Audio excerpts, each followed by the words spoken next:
Hello, ladies and gentlemen. Welcome to Nigerians Discuss. We're talking about the malaria vaccine. I have G, Kitibs, and Totti here. Boys, malaria vaccine. We've been waiting long for this. Honestly, when I heard it, I thought it was like something that, was like a COVID vaccine, like a major breakthrough, major. I don't know if you guys looked at at least read the newspaper articles or read the journals. And any thoughts on first of all, maybe I should introduce it first so I can temper at least what I read, and I may be wrong. Is that this is a vaccine for kids? They gave this to kids, maybe 18 months to 5 years old, almost like routine childhood vaccination. So it's not like a vaccine they're giving agbalagba's like us, walking and get vaccine, and there may be other vaccines in the works, but this particular brand was a multi-dose vaccine for kids, and it reduced, I think, hospitalizations or frequency of having malaria. They didn't look at death as an outcome when they studied it. So it's not really relevant to adults, and the impact to kids definitely is huge if it can reduce half of the, malaria thing. But it sounds like at the long-term efficacy is still questionable. Any thoughts? I'm I haven't seen the data, but taking your description of that, anything, any reduction from a vaccine, and depending on the cost of the vaccine, ease of storage, all those factors, because let's face it, we are talking about malaria is mainly a sub-Saharan African problem at this point in the world, but a little bit in Asia, but mainly sub-Saharan Africa.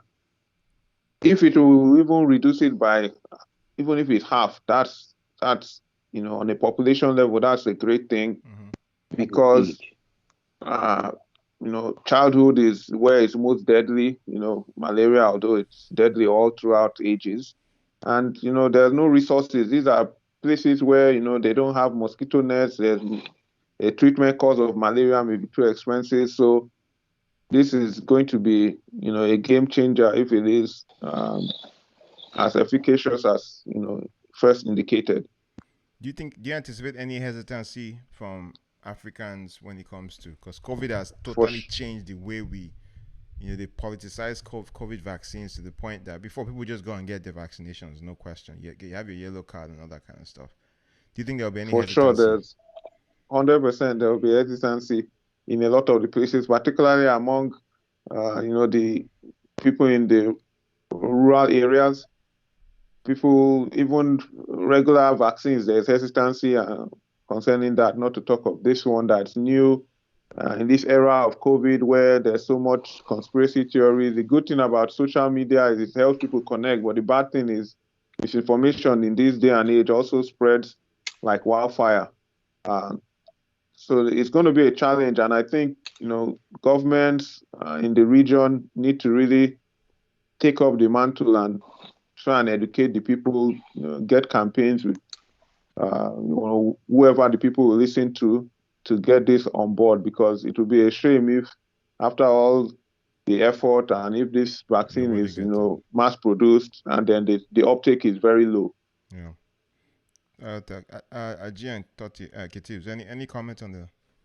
Well, for me, I feel like it's. I was very happy when I heard about it, because when it comes to malaria, if you grew up in Nigeria or Africa, we all have personal stories. I remember stories there was a time I was in high school and I had fever for like 24 hours. And I had to just sleep that night, just wearing my boxers because I was so hot. And I knew that if I was exposed, slept by the window, the following day my mother would come and get me from school and take me home so I can get treated. And that was me. That was back in Nigeria. So I feel like we all have personal stories when it comes to malaria vaccine. We waited boarding school from middle of nowhere, man. You're on your own. You're on your own. Pretty much. We all have stories, but I'm happy that it's a start. But when I was going through the data, it's only 30% effective. You need 4 doses. It's still a lot. So I feel like it's a wake-up call for African governments to pump money into malaria vaccine because it's a source of poverty. Yeah, we should be doing those vaccine stuff on our own. Exactly. Because again, think about it. This vaccine, the GSK vaccine, went into development in 1987. And this is 2021, 34 years. We had COVID in March when the whole world shut down, March 2020. By November, December, the same year, we had a COVID vaccine. What is the difference? It's just funding. That is all. Yes. The brains are there. It's priority. The brains are there. The minds are there. But to my point, Aji, why do we have to wait for GSK? That's what I'm saying. So it's Africa. So what do we spend our money on in Africa? What? Guys are talking. Do you have enough companies that make even Panadol? You are talking of vaccine. No, you're missing the point. We can subcontract it. You can pay GSK £1 billion. There are vaccines that came from China, India. Exactly. As much as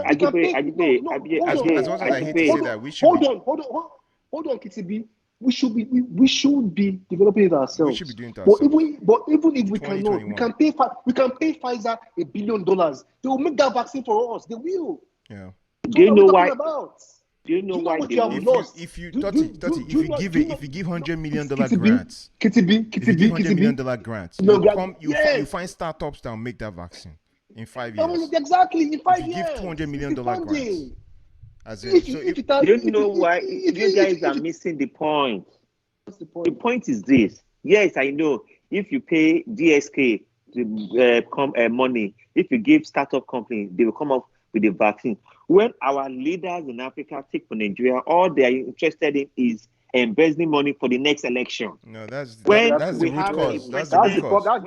cause. A president who values the lives of cows to the lives of fellow Nigerians.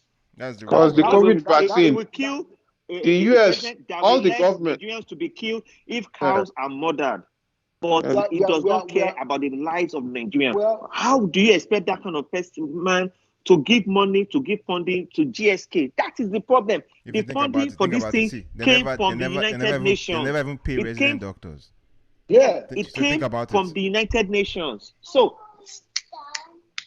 why are you? You know what? It is. I don't even know why we are talking about this, because they will not do it. See, for example, just to drag it. Tinubu has a lot of money. He has embezzled a lot just to become the president. You will see how much money will be flow. That is our priorities. That is their own priorities. The leaders of Nigeria, they don't care about the common people. Philip. Even now is when we should pump more money into malaria vaccine development. This is 30%. Why can't we get it to 90%? If this was a COVID vaccine, it won't be approved. It won't. The thing is, it's I don't even know. It's a major problem. It's policy, right? It's your priorities. Malaria is part of the. Look at flu vaccine. Think about flu, right? Flu, they get vaccines here every year. They develop the vaccines. They beg you to get it. You get it. You know, that's how the malaria vaccine should be, right? It would be hard to get a vaccine that'll give you 100% protection forever. But you can imagine if African governments, sub-Saharan African governments came together, gave grants, to companies okay, we don't have the infrastructure. We're being real here. We're being practical. We're not being fake. But help us develop vaccines that we can give our people. And that would have totally changed them. But Kitibi's right, as in when people get into power, their priorities are how they stay there forever. So and it dovetails into what I mentioned earlier, that these people in our government, they have no vision, no policy, because the US government has part of the flu vaccine is part of their policy. If you look at national security, under security, I'm not talking about even health. The health of the people is under security, overlapping. They have stockpiles of emergency supplies, emergency vaccines as part of there's a Department of National Preparedness. It's a policy level, even ventilators.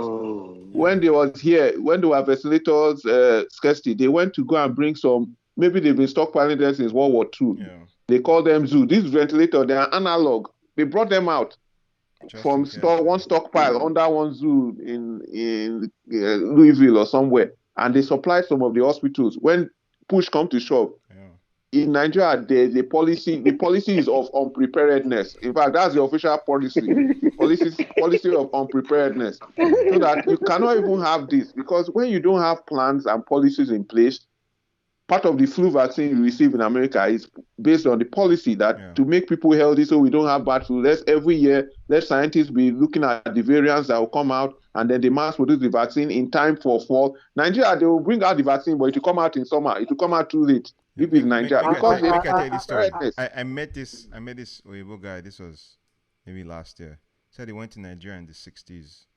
And Nigeria was so beautiful. He thought about moving there. You know, Nigeria was so beautiful. He literally thought about moving there. This is a white man, young white man, thought about moving there because there are a lot of opportunities there. Yeah. Right. But he now asked me like, so what happened? You know, because he can't be. So it's not like he's reading New York Times, right, or Wall Street Journal, and just hearing bad stuff. He was there when things were good, right? Then he just asked me, what happened? You know, I just looked at it. I didn't even know where to start. I didn't even know. The summary is leaders without vision. Like the last, that's it. Sorry. As at 1978, $1 was equivalent to 85 kobo. $1 was 1978. Yeah. All of us, we are not that far from that 1978 when we were born. I'm just going to talk about 41, 42, 43 years ago. You know, $1 was 85 cents. Yeah. Anyway, 85 kobo. Boys, as the summary is, our leaders have to be prepared. And, you know, I challenge the leaders to, you know, there are a lot of competing problems. I'm not going to lie. And if you're not paying doctors, there's mass exodus of doctors from the country. The hospitals have nothing. People are dying. No one's measuring who's dying, you know. But you can imagine how a malaria vaccine, you know, if developed for adults, you know, and you can give them every year, every 2 years, would have a huge impact in people's lives. And kids, I had friends who died from malaria. I went to Odogbolu, who, you know, our classmates sick for this thing die, you know, malaria. So it's a personal story to it. Okay. Anyways, ladies and gentlemen, have a good night, man. Have a good one, man. I love that.